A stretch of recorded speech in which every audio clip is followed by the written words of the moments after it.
اضلاع کے حوالے سے آپ نے تفصیلی بات کی ہے، لیکن وہاں کی صورتحال کے متعلق نہ تو یہ ذمہ داری صوبائی حکومت ان کر رہی ہے نہ وفاقی حکومت ان کر رہی ہے۔ صوبائی حکومت قبائلی اضلاع کی صورتحال کی ذمہ داری وفاق پہ ڈال رہی ہے، وفاق سے پہ ڈال رہی ہے۔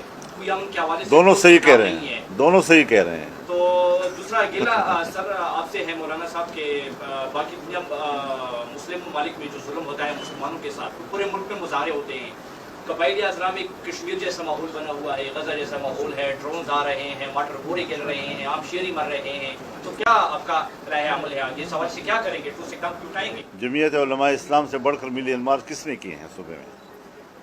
بلوچستان اور سندھ میں جمعیت سے بڑھ کر ملین مارچ کس نے کیے ہیں؟ چاہے بین الاقوامی معاملات ہوں، وہ بھی مسلمان ہیں، وہ بھی ہمارے بھائی ہیں، ان کا بھی ہمارے اوپر حق ہے، اور ان کو پاکستان سے امید ہوتی ہے کہ یہ ایک واحد سرزمین ہے اسلامی دنیا کی کہ جہاں سے ہمارے حق میں آواز بلند ہو سکتی ہے۔ تو ہم نے اگر فلسطین کی بات کی ہے تو وہ بھی بطور مسلمان کے اس کا ہم پر حق تھا۔ اگر ہم نے اپنے ملک میں اپنے غریب کی بات کی ہے، امن و امان کی بات کی ہے، اور جس کے لیے جس طرح ہم فکر مند ہیں، خدا کرے سب اس طرح فکر مند ہو جائیں، تو ہم نے تو اپنی زندگیاں داؤ پہ لگائی ہوئی۔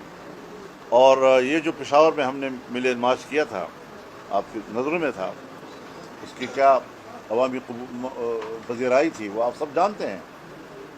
اسی لیے کہ عوام شکست نہ کھا جائے، عوام کے حوصلے پست نہ ہو جائے، عوام کے حوصلے بلند رہیں، لوگوں کے مورال کو اونچا کرنے کے لیے، ان میں جرت اور ہمت پیدا کرنے کے لیے یہ جلسے معاون اور ممد ثابت ہوتے ہیں۔ ابھی ہم نے چند دن پہلے بٹگرام میں کیا، دور دراز کا علاقہ ہے، پہاڑی علاقہ ہے، لوگ جب سے جلسوں کے لیے اپنے گھروں سے اترتے ہیں تو کتنی مشقت کے ساتھ جلسہ گاہ میں پہنچتے ہیں، لیکن پورے میدان میں اور سڑکوں پر تل درنے کی جگہ نہیں تھی۔